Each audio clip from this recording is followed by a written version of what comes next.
वासुदेवा।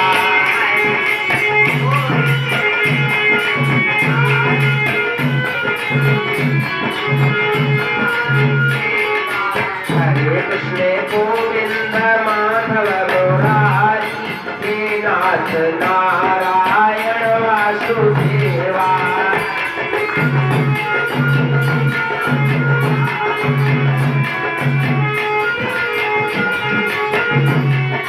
हे नाथ नारायण वासुदेवा।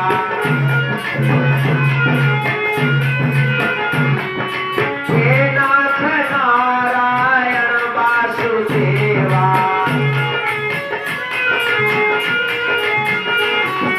हरे कृष्ण गोविंद माधव मुरारी, हे नाथ नारायण वासुदेवा।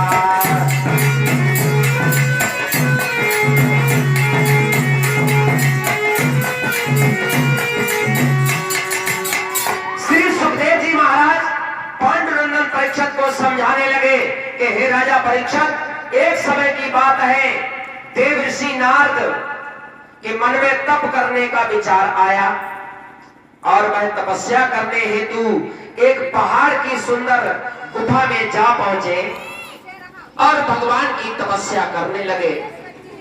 देव ऋषि नारद बहुत गहन तप करने लगे। बहुत समय बीत गया।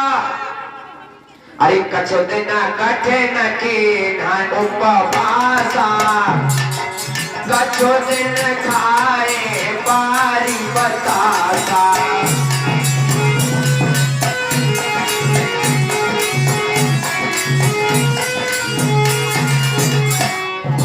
कछु दिन कठिन की उपवासा, कछु दिन खाए बारी बतासा।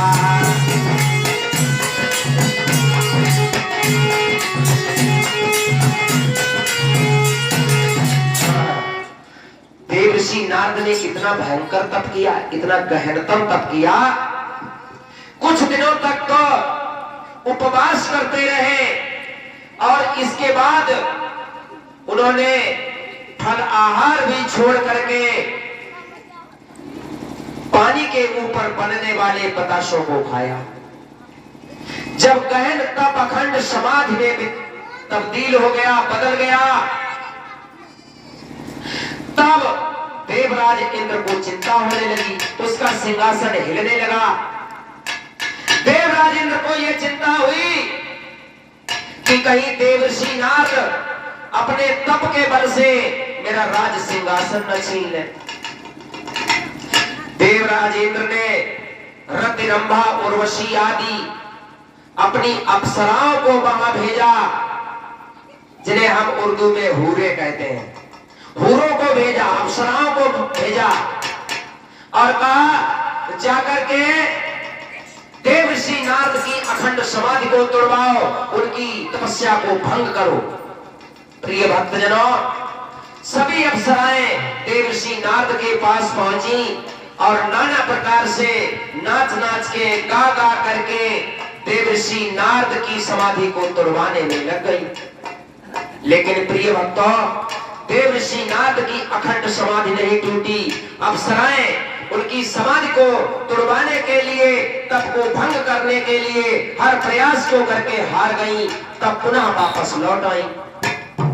इधर देवर्षि नारद का तप पूरा हुआ, उनके मन में तपस्या पूर्ण होने के उपरांत अहम भाव पैदा हो गया, अहंकार पैदा हो गया। मैंने तो कामदेव को जीत लिया है, मुझे तो कामदेव हरा ही नहीं सकता है। भक्तजनों, इसी अहम भाव को लेकर के देवर्षि नारद ब्रह्मलोक पहुंचे। ब्रह्मा जी ने देवर्षि नारद को आया देखा, कहने लगे आओ आओ नारद बैठो, बड़े दिनों के बाद अब की यहाँ आए हो, कहाँ चले गए थे।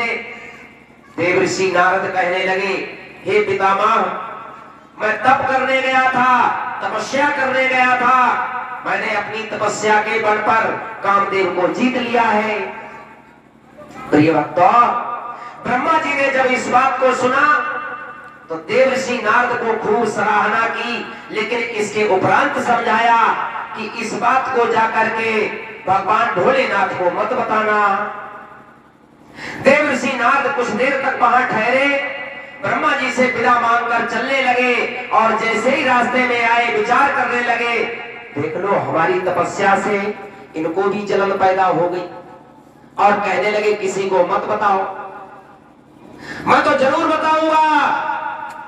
नारायण नारायण करते हुए कैलाश पर्वत पर जा पहुंचे।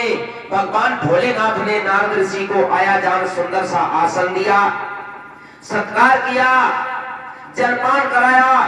इसके उपरांत देव ऋषि नारद से कहने लगे, नारद अब की बहुत दिनों के बाद आए हो, कहीं चले गए थे क्या? और भक्तों मैं आपको एक बात समझा दूं, जब हमारे यहाँ कोई मेहमान आता है तो हमें हाल हकीकत हालचाल कब पूछना चाहिए? सबसे पहले आए हुए मेहमान को जल पिलाओ, जल पिलाने के उपरांत नाश्ता करवाओ, भोजन करवाओ, इसके बाद हालचाल पूछो कि भैया सब कुशल मंगल तो है, सब लोग ठीक ठाक तो है। लेकिन हम ऐसा नहीं करते। जैसे